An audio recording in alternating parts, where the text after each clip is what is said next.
Materi semester 2 mata pelajaran KNU-an Istinbat Al-Hukmi kelas 10 TKRO. Pengertian Istinbatul Hukmi. 1.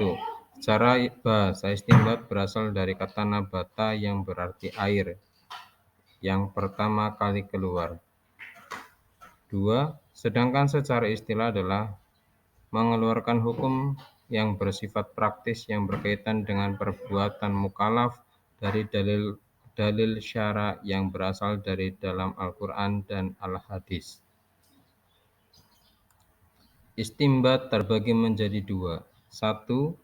Istinbat ngala thoriqil lafzi, yaitu cara istinbat hukum atau pengambilan hukum pada teks yang tersirat dalam Al-Quran dan Al-Hadis atau berdasarkan redaksi yang sudah ada. 2. Istinbat ngala thoriqil ma'nawi, yaitu pengambilan hukum berdasarkan pesan nilai moral yang terkandung atau tersirat dalam Al-Quran dan Al-Hadis. Pengertian Bahsul Masail. Bahsul Masail secara bahasa berasal dari dua kata, yaitu bahsun yang berarti membahas dan masailun yang berarti beberapa masalah. Sedangkan secara istilah, bahsul masail adalah pembahasan terhadap berbagai masalah yang berkembang dalam kehidupan masyarakat, terutama masalah-masalah yang berhubungan dengan agama, sosial, ekonomi, budaya, dan politik. Tujuan bahsul masail.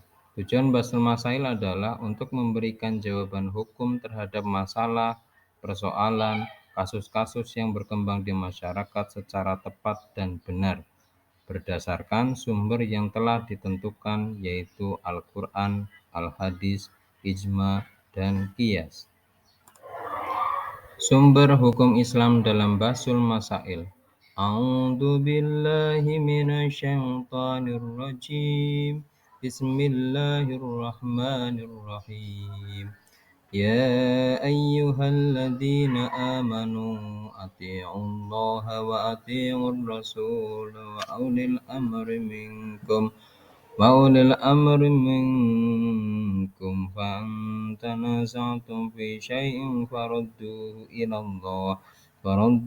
إلى الله والرسول إن كنتم تؤمنون بالله واليوم الآخر ذلك خير وأحسن تأويلا, yang artinya, hai orang-orang yang beriman, taatilah Allah dan taatilah Rasul-Nya dan ulil amri di antara kamu. Kemudian jika kamu berlainan pendapat tentang sesuatu, maka kembalikanlah ia kepada Allah dan Rasul-Nya. Jika kamu benar-benar beriman kepada Allah dan hari kemudian, yang demikian itu lebih utama bagimu dan lebih baik akibatnya.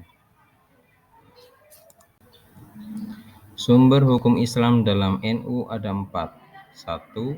Al-Quran. 2. Al-Hadis. 3. Ijma. 4. Qiyas. Pengertian Al-Quran secara istilah adalah wahyu Allah yang diturunkan kepada Nabi Muhammad melalui malaikat Jibril sebagai petunjuk bagi umat manusia. Pengertian hadis secara istilah adalah hadis adalah suatu perkataan, perbuatan, dan pengakuan Nabi Muhammad SAW. Al-Hadis terbagi menjadi 3, yaitu 1. Hadis kauliyah, 2. Hadis fi'liyah, 3. Hadis takririyah. Hadis kauliyah secara istilah adalah sebuah ucapan Rasulullah yang menerangkan suatu hukum, seperti contoh perintah Nabi untuk berpuasa Ramadan apabila telah melihat bulan. Hadis fi'liyah adalah segala sesuatu perbuatan Nabi Muhammad SAW yang berkaitan dengan suatu hukum, seperti halnya tata cara beliau melakukan sholat 5 waktu.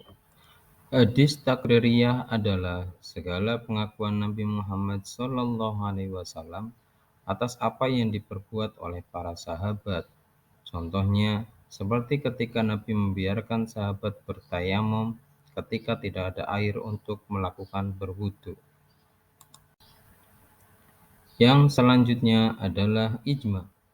Ijma adalah kesepakatan para mujtahid di suatu zaman tentang suatu permasalahan hukum yang terjadi pada waktu itu. Ijma terbagi menjadi dua. Satu, ijma sharih. Dua, ijma sukuti. Ijma sharih adalah kesepakatan yang terjadi ketika para mujtahid menyampaikan pendapatnya dan menghasilkan pendapat yang sama. Sedangkan ijma sharih adalah kesepakatan yang terjadi ketika para mujtahid menyampaikan pendapatnya, sedangkan yang lain diam bertanda setuju atau sepakat.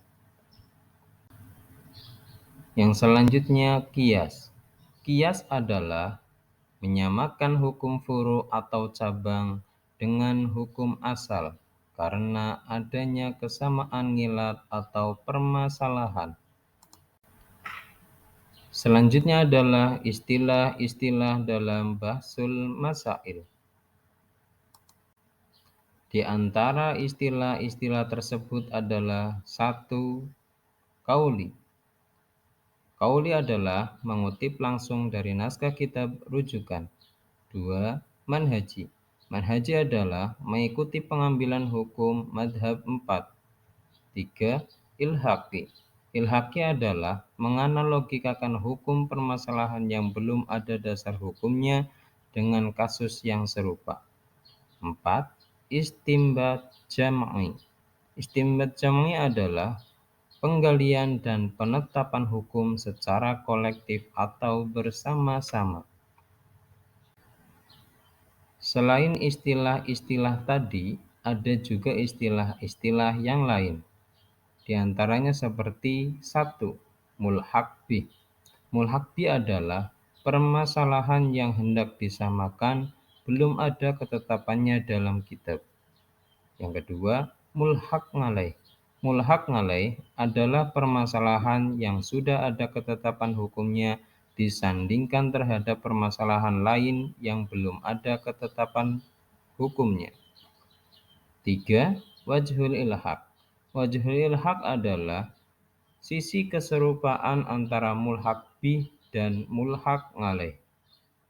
Semoga bermanfaat untuk semuanya dan terima kasih karena sudah mau menonton video saya. Jangan lupa like, comment, share, dan subscribe agar kalian tidak ketinggalan informasi-informasi terbaru dari channel saya.